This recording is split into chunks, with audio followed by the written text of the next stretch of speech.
What is the number one thing you're doing that keeps you from moving forward in your spiritual journey? For so many of us, it's this: getting wrapped up in other people's lives. We think we're helping, but most of the time, it's just a distraction. It keeps us from turning inward, from going deep, from actually learning how to love ourselves. I had a hypnosis client today whose spirit team said something so clear it stopped me in my tracks. They told her, "We've been saying the same thing over and over. Self-love. You need to love yourself.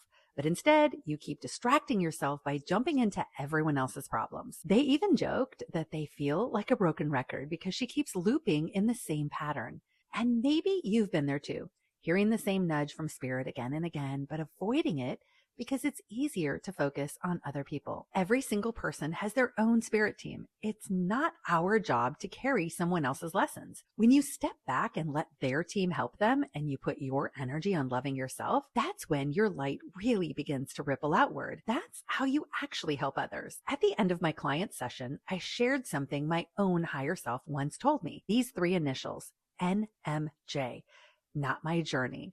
If it's not my journey, then it's NMB, not my business. So here's something you can try. When you wake up tomorrow morning, before you reach for your phone or start your day, pause. Ask your spirit team if they have a message for you today. Quiet your mind and listen. Then ask yourself, what's one thing I can do today to show myself love? Then make sure you do it.